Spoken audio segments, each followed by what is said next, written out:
Halo pendengar sekalian, jumpa lagi dengan saya, Riris Permatasari, yang akan membawakan cerpen berjudul Menunggu Maut, ditulis oleh Sabit Nur Pramita.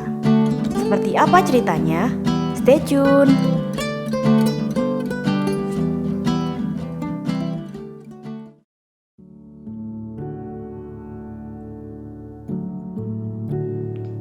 Gadis itu masih tak sadarkan diri. Semua orang mulai panik. Sudah lewat 1 jam, tapi tubuhnya tetap tak bergeming sedikit pun. Jemarinya sesekali bergerak. Namun, tak lama kemudian dingin menyerang seluruh tubuhnya.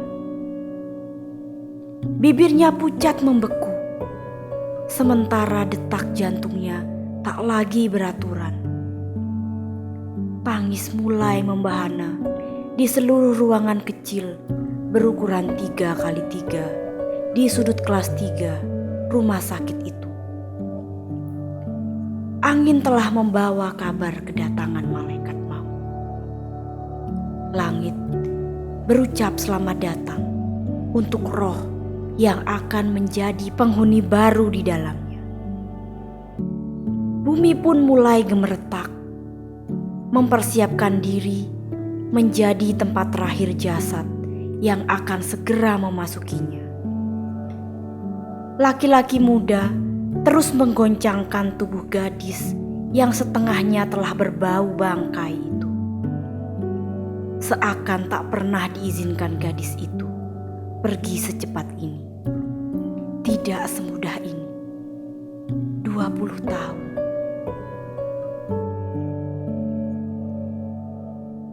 Nenek menemukannya tergeletak dengan mulut berbusa siang tadi.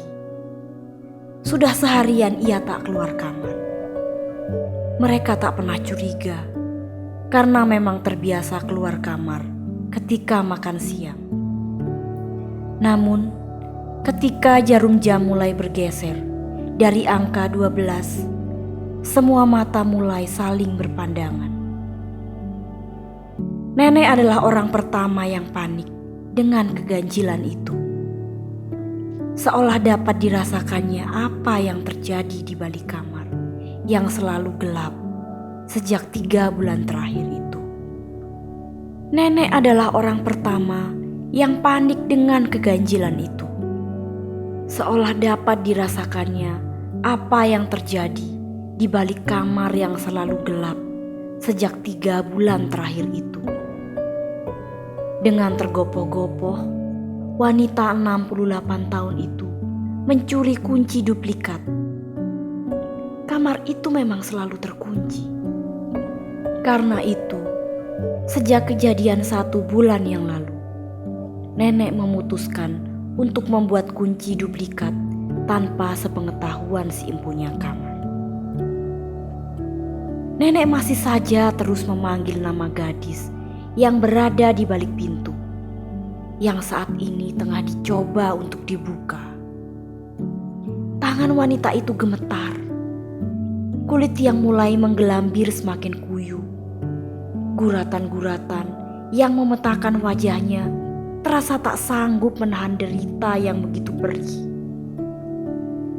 Sudut matanya mulai membentuk awan hitam. Tak lama kemudian membawa gerimis luka yang semakin menyayat relung hatinya. Ini bukan kali pertama ia mencoba mengakhiri hidupnya.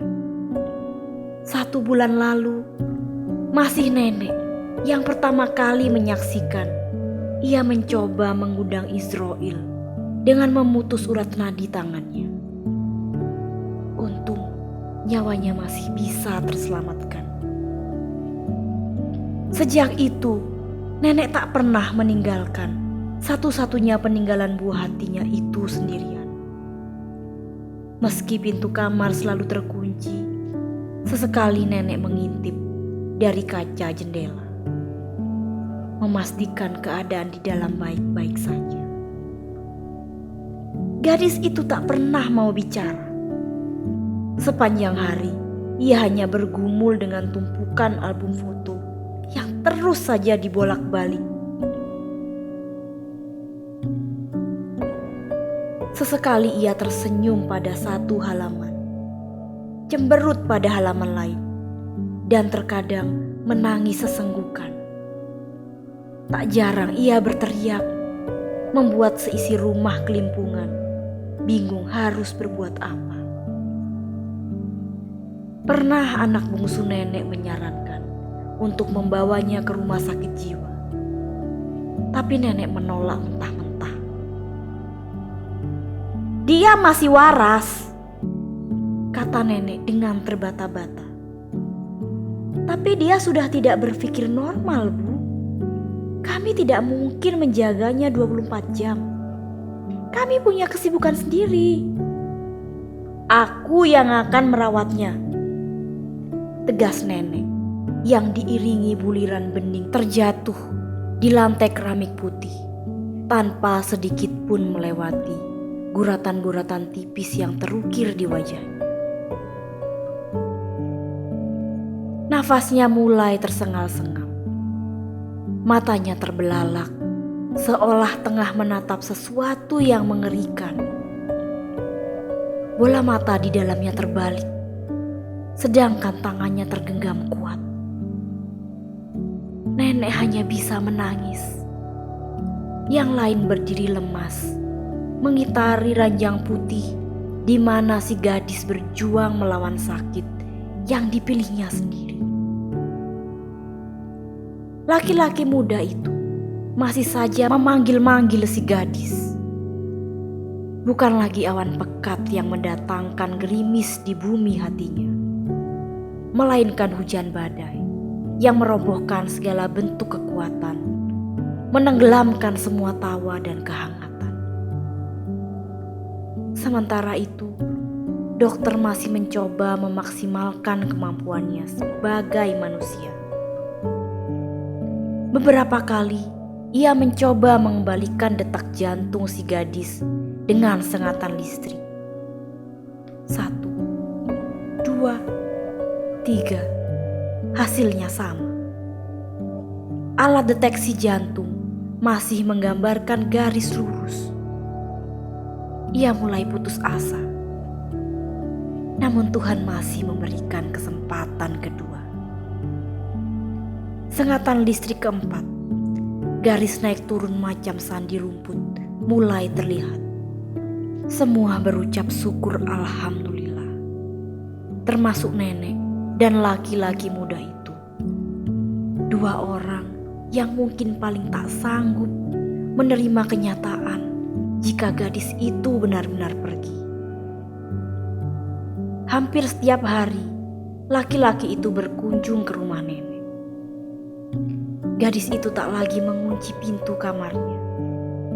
Bibirnya pun tak lagi dalam 1000 bahasa. Penulis adalah Sabit Nur Pramita, alumnus Bahasa dan Sastra Indonesia angkatan 2005. Saat ini menjadi editor Bahasa Harian Jawa.